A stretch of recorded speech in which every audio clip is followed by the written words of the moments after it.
নমস্কার, story officially চ্যানেলে আপনাদের প্রত্যেককে স্বাগত। রামায়ণ আমাদেরকে শেখায় ত্যাগ।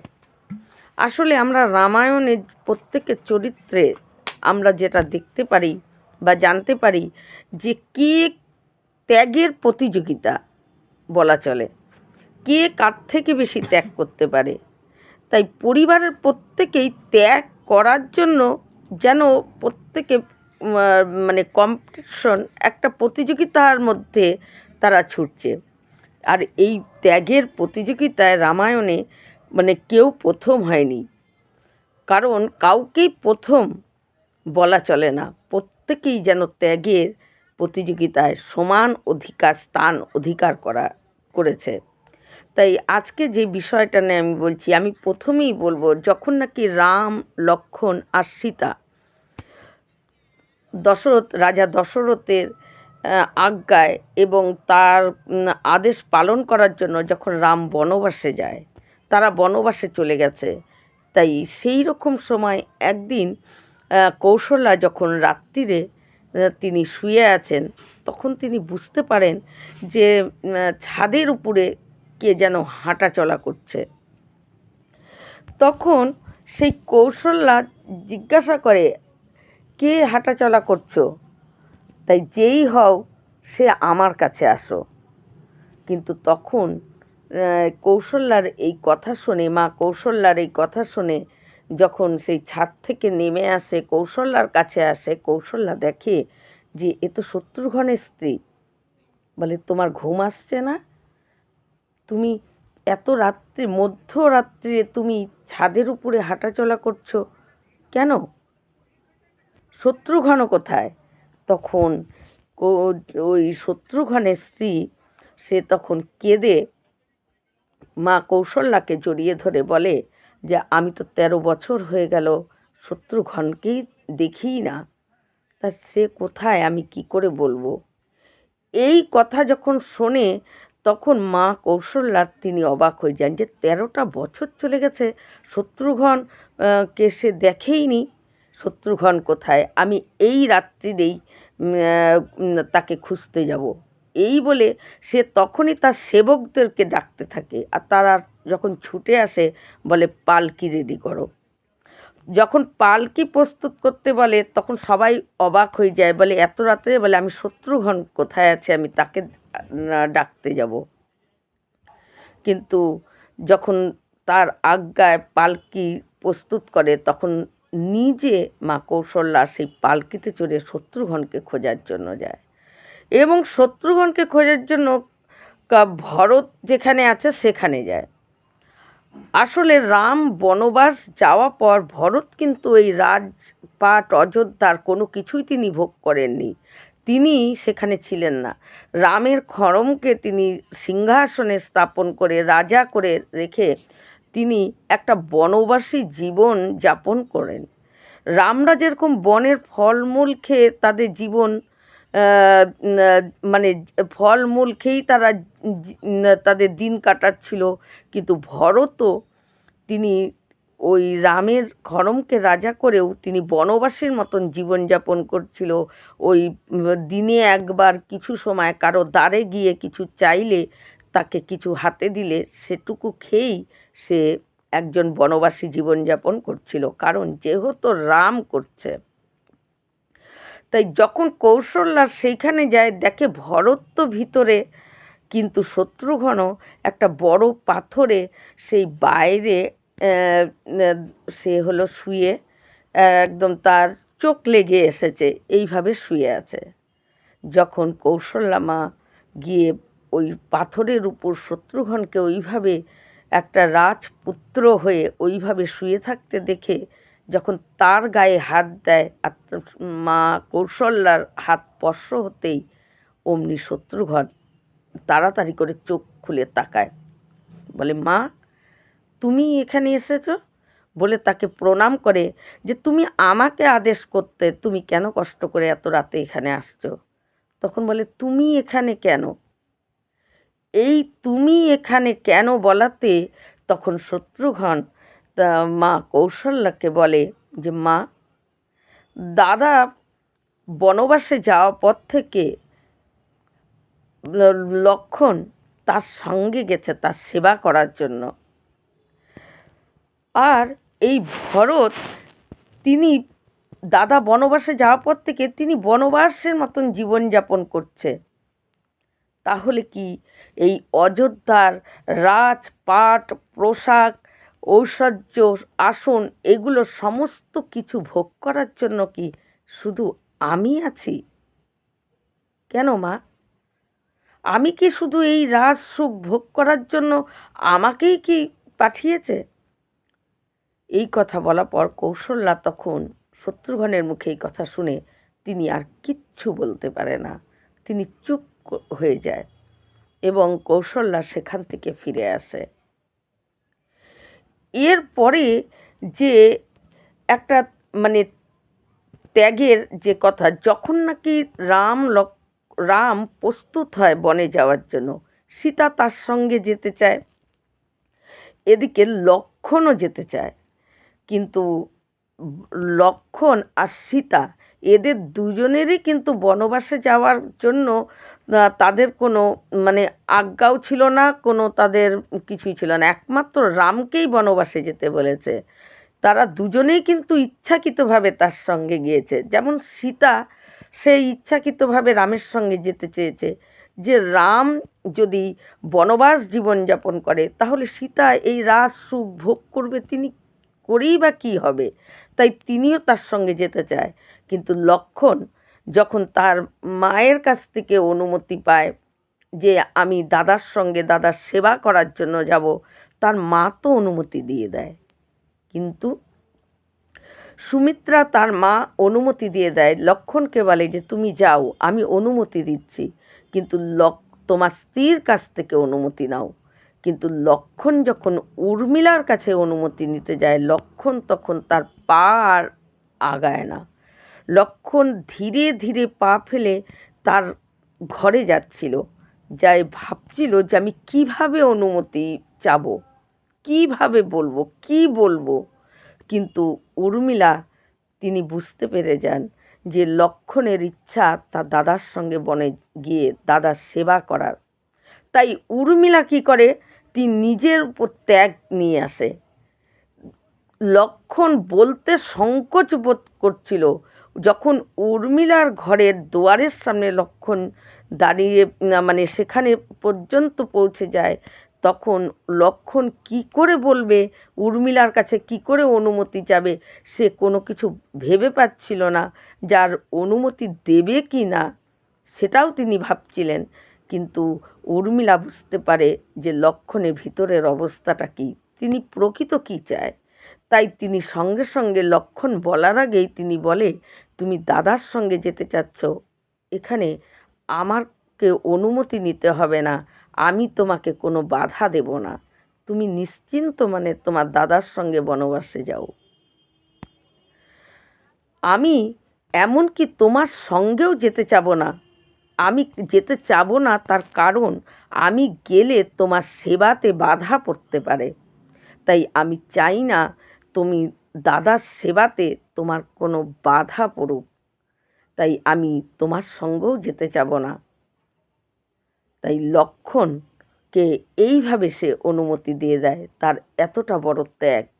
তাই রামায়ণে কে কার থেকে বেশি ত্যাগ করবে, প্রত্যেকটা ব্যক্তি যেন ত্যাগের প্রতিযোগিতায় নেমে গেছে, কে কার থেকে বেশি ত্যাগ করবে। তাই উর্মিলা সমস্ত কিছু ত্যাগ করে লক্ষ্মণকে আজ্ঞা দিয়ে দেয় এবং রাম, লক্ষ্মণ, সীতা তারা বনে চলে যাওয়ার পর উর্মিলা ওই যে দরজা বন্ধ করে এবং সেই দরজা বন্ধ করে বড় একটা প্রদীপ প্রজ্বলিত করে আর তপস্বিনীর মতন জীবন যাপন করে 14টা বছর। তিনি 14টা বছর একটা তপস্বিনী যেমন করে তপস্যারত হয়ে জীবনযাপন করে, তিনি সেইভাবে 14 বছর তপস্যা করে গেছে একজন তপস্বিনীর ন্যায়। এটাই হলো উর্মিলার ত্যাগ। এরপরে যখন সীতাকে রাবণ হরণ করে নিয়ে গেছে এবং রাম, লক্ষ্মণ যখন তারা সীতার সন্ধান জানতে পারে, যে সেটা হলো ওই রাবণ চুরি করে নিয়ে গেছে এবং সীতাকে রাবণের থেকে নেওয়ার জন্য, তারা উদ্ধার করার জন্য নানা রকম প্রথমে রাবণের সঙ্গে নানা বিষয় নিয়ে একবার হনুমান, একবার অঙ্গদ, তারপরে হলো সুগ্রীব, এদের প্রত্যেককে একে একে গিয়ে রাবণকে বোঝানোর চেষ্টা করছে এবং মন্দোদরী, তারপরে বিভীষণ, তারা তো রাবণকে বারবার বুঝিয়েছে যে সীতাকে রামের কাছে ফিরিয়ে দেওয়ার জন্য, যাতে তাহলে এই যুদ্ধ করতে হবে না, এতেই রাবণের মঙ্গল। কিন্তু রাবণ তার আত্ম অহংকারে তিনি তো সীতাকে কারো কথাই মানেনি এবং মন্দোদরীর কথাও মানেনি এবং বিভীষণকে তার রাজত্ব থেকে বার করে দেয় এবং তাকে মারধর করে তাকে বার করে দেয় এবং বিভীষণকেও বার করে দেয়, কিন্তু রাবণ কারো কথা মানেনি। শেষে যখন যুদ্ধ নিশ্চিত হয়, যুদ্ধই শুরু হয়, সেই সময় লক্ষ্মণের সঙ্গে ইন্দ্রজিৎ, অর্থাৎ যার আর এক নাম মেঘনাদ, রাবণের সবচাইতে শক্তিশালী এবং বীর, সমস্ত রকম মানে অস্ত্রবিদ্যা যার জানা ছিল, সে হলো ইন্দ্রজিৎ, যার জন্ম হতেই আকাশের মেঘ আর্তনাদ করে উঠেছিল, তাই তার নাম মেঘনাদ। আর মেঘের মধ্যে লুকিয়েও তিনি যুদ্ধ করতে পারতেন, তাই তার আর এক নামও এই কারণেই মেঘনাদ নাম হয়। এই দুটি কারণ। যার পশুপাতিত্ব অস্ত্র যার শিক্ষা লাভ করা ছিল, সেই হলো রাবণের মানে পুত্র ইন্দ্রজিৎ, ভীষণ বলশালী। তাই লক্ষ্মণের সঙ্গে যখন ইন্দ্রজিতের যুদ্ধ হচ্ছে, কিন্তু সেই যুদ্ধে ইন্দ্রজিতের একটা তীর, সেই শেল লক্ষ্মণের লেগে যায়। লক্ষ্মণ অচেতন অবস্থায়, প্রায় মৃত্যুর মতন অবস্থায় রামের কোলে মাথা দিয়ে লক্ষ্মণ অচেতন অবস্থায় পড়ে থাকে। রাম বিলাপ করতে থাকে যে লক্ষ্মণকে সে নিয়ে এসেছে, তাকে সে লক্ষ্মণ ছাড়া তিনি কি করে অযোধ্যায় ফিরে যাবে। কিন্তু যখন বদ্যি এসে বলে যে যদি সূর্য ওঠার আগে সেই একরকম যে পর্বতে ওষুধের কথা বলে, আর সেই ওষুধ যদি সূর্য অস্তের আগে আনতে পারে তাহলে তাকে জীবিত করতে পারবে, এই কথা শুনে সেই দায়িত্ব হনুমানের কাঁধে দেয় যে একমাত্র যতজন আছে এই কাজ সিদ্ধি করতে পারবে, যে রাম যতবার বিপদে পড়েছে, রামের বিপদে একমাত্র তাকে সাহায্য করার মতন একজনই আছে, সে হলো হনুমান, বীর হনুমান। তাই হনুমানের উপরে এই দায়িত্ব দেয়। আর হনুমান যখন সেই পর্বত আনার জন্য যায় এবং হনুমান পর্বত নেয়, পর্বত নিয়ে আসার পথে হনুমান অযোধ্যার উপর দিয়ে আসে, আর হনুমানের পর্বত সহ হনুমানের ছায়া রামের ওই অযোধ্যার উপরে পড়ে। আর ভরত তখন মনে মনে ভাবে যে এমন কোনো বড় রাক্ষস যার এত বড় স্পর্ধা, যে অযোধ্যার উপর দিয়ে যাচ্ছে আর তার ছায়া পড়েছে অযোধ্যায়, কে এমন বড় রাক্ষস, কার এত বড় সাহস যে অযোধ্যার উপর দিয়ে যায়। এই ভেবে ভরত একটা তীর মারে, আর সেটা গিয়ে লাগে হনুমানের পায়ে। আর ভরতের তীর লাগাতে হনুমান, মানে ভরত সেইভাবেই তীরটা মারে যে যেই রাক্ষসী হোক আর যেই হোক, সে যেন নিচে নেমে আসে। তাই হনুমান নিচে নেমে এসেছে পর্বত সহকারে। হনুমান যখন নিচে নামে তখন ভরতকে দেখে। ভরত যখন বলে কে, হনুমান তার নিজের পরিচয় দেয় যে আমি রামের সেবক, রামের দাস আমি। প্রভু লক্ষ্মণ তার খুব বিপদ হয়েছে এবং সীতাকে রাবণ হরণ করে নিয়ে গেছে। সমস্ত কথা হনুমান যখন বলে, তখন সেই সময় কৌশল্যা এবং সুমিত্রা, উর্মিলা, তারা প্রত্যেকে সবাই এসে দাঁড়ায় হনুমানের কাছে, দাঁড়ায় হনুমানকে দেখার জন্য তারা আসে।